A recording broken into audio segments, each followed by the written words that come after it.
All right, everyone, we have Esme Morgan. We'll go ahead and start with Jason. Hi, Esme. How are you today? Good, thank you. How are you?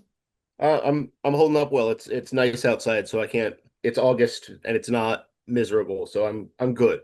Yeah. Um, I wanted to ask a little about the games being chaotic lately, even by NWSL standards, maybe. The results have been good, but maybe getting across the line is a little complicated. I'm wondering what you see as an important factor to maybe exert some more control in games when the result is there for you. You've got a lead, or maybe it's late in the match on the road and you've got a draw in your hands. What would you like to see the group do that would help get those results over the line? Yeah, I think some of it's that I feel like the last few games we've started really well, the first sort of 20, 25 minutes, particularly with the ball and obviously created chances, got early goals, and then maybe taken our foot off the gas a little bit and got a little bit too comfortable in the game, which you can't do in this league because teams are so dangerous going forward, particularly on the transition. So I think we can tighten that up and just make sure we stay focused throughout the entire 90 minutes and don't sort of relax and take our foot off. Make sure we keep doing the right things and piling the pressure on. And then I think with regards to late in the first half, late in the second half, we can just be a bit more savvy with our game management, not giving away silly fouls, silly free kicks, trying to retain the ball where we can to sort of kill the clock and make sure that we maintain control in the game. So I think those two elements of just concentration and then decision making will really help us. But yeah, it has been a little bit chaotic, and Aubrey actually told me off because she said that I brought chaotic energy from the Euros, so maybe I'm to blame. Well, we'll see. We haven't gone to penalties yet. We don't know how That's that's going to go. true. Um, uh, this weekend on Sunday, it's Pride night or Pride afternoon anyway, at the stadium. It's always been an important day for the supporters. But I was thinking to myself that maybe coming from the Women's Super League, I don't know the level of importance it has or the level of, in a good way, it's a big production at the stadium. I was wondering what your experience with that kind of event is coming to the US. Yeah, I don't think I've ever experienced something on the same scale with all the different events and celebrations and things like that. At home, we have a Rainbow Laces campaign where people can wear multicolored laces on their boots to sort of raise awareness, and we have the rainbow armband too for the captains to wear. So I feel like it's less of a show and more sort of subtle gestures, but we're really excited. And as you say, we know that it's a day that means a lot to our supporters, and we're excited to support it too, and celebrate diversity. And yeah, we know that we represent a lot of different people in our city and in our supporters groups, and we just want to sort of do them proud and represent them well on the pitch and make sure everyone has a happy day. Appreciate it. I'll pass the mic. We'll go over to Carrie. Hi, Esme. How are you? Hello, good, thank you. How are you? Yeah, good, thanks. I know that you obviously came back very quickly from the Euros back to the US, and you were very clear that you wanted to be straight back into league action. I just wondered how you're feeling. Are you regretting not having a holiday? How's the body holding up? No, I've really, really enjoyed the games, and like physically, I feel okay. Like I'm a little bit more tired than normal, maybe, but I'm working really closely with all the medical and performance team to make sure that we're managing my loading, and I've had an extra couple of days off here and there. I'm getting a couple of days off extra next week too, so I'm really satisfied with how it's been managed, and I feel comfortable that should I feel the need to have some time or just take a little bit of a back step, that'll be really well supported because the dialogue is really constant. But I've really enjoyed being back with the girls and being back to playing, and we've had a lot of exciting games, and my enthusiasm for football coming back from the Euros was obviously really high, with just such a big motivation for us to go and win this year, because I feel like it's such an addictive feeling having success with your friends. So came back really wanting to do that, and I feel like we've made good steps in that direction. I know how close you are with the girls, and you've talked about it before. I mean, what was that like when you were in camp? Were you in touch with your Washington Spirit teammates, or were you just shut away in Lionesses camp?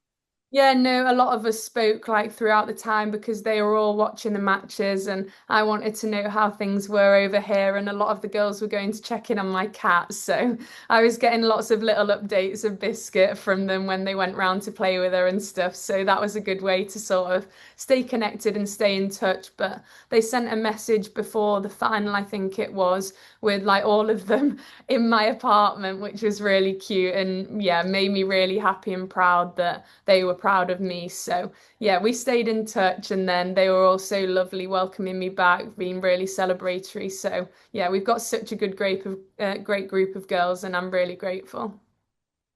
See, I was going to ask who did you miss more, Biscuit or the girls, but I won't ask you that. I won't make you make that choice. But I Yeah, will ask. that all of my friends, but to be honest, they'd know I'd say Biscuit anyway. So But I will ask. How's the British Isles cross stitch going? I've been awaiting the TikTok for ages. Is that finished? Oh yeah, I have finished it. It's now up on my wall. I probably should have done something about it, to be fair, as I came to a conclusion. But I finished it while I was at the Euros. I used it as a way to sort of switch off and relax on the way to training and things in my hotel room in the afternoons. So yeah, I've got it done and it's now all up in a frame on my wall. So I'm excited, but I'm on to a different project now. I'm doing some crochet for the England women's rugby team. So hopefully I'll get that done over the next few days and be able to show my support for them whilst they're at the World Cup. Well, I was going to say you should set up an international sports women's craft club because I saw Abby Dale's crochet figures and everything as well. So yeah, fantastic, Esme. Thanks so much and good luck this weekend. Thank you. We'll go over to Marissa. Hi, Esme. Thanks for speaking with us today. Thank you. I just wanted to ask you, obviously, Ludmilla had a hat trick last week in the game. How are you feeling defending such a creative player like herself? Looking forward to it. I think when you are coming up against a top class striker, which she is, and someone who's on form, you see it as a really good challenge and an exciting one that you sort of want to embrace and show what you can do to try and nullify what she offers. I think she's a really dynamic player, very fast.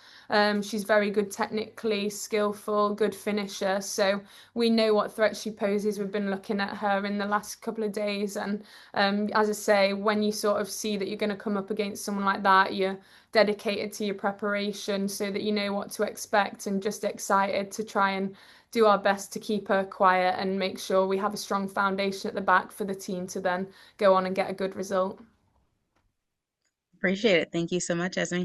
Thank you. I'm not seeing any more hands. We'll wrap up with Jason. Esme, my friends are badgering me about our setting a date for our fantasy football draft. I was wondering if you've taken charge of something like that or what your plans are if the team is or the club as a whole is doing something like that. Yeah, Paige took charge of it, to be honest. So we've got a mixture of staff and players in the league. Quite a couple of few internationals are involved, to be honest. But yeah, we had our draft whilst we were in San Francisco. Mm. And it was a lot of fun. Some people obviously more invested, more knowledgeable than others. So it was entertaining, but I'm happy with my team. I got 4 Jags, which is the most important. I was going to ask how many Jaguars you managed to draft. Yeah, well, I told everyone I'm not playing if anyone else takes Trevor, so they all left him for me. But yeah, I managed to pick up a few others as well. Brian Thomas Jr. I can't remember who else, but I ended up with 4, which everyone found very entertaining. Nice work. Congrats. Thank you. I did want to ask, in general, I'm thinking of when you arrived last year, it seemed like you were able to find your way in the league and within the club very quickly. And I was thinking about Sophia scoring right away. Gift has scored a bunch of goals right away. From your perspective and your experience, what has helped beyond having teammates that are welcoming and all of that? What else has helped you sort of find your footing so quickly? I think the huge one is the teammates, but I think also the support of the coaching staff. When I first came in, they made sure I had little one-to-one meetings about our style of play, things that they wanted for me, so I had that clarity in what my role was.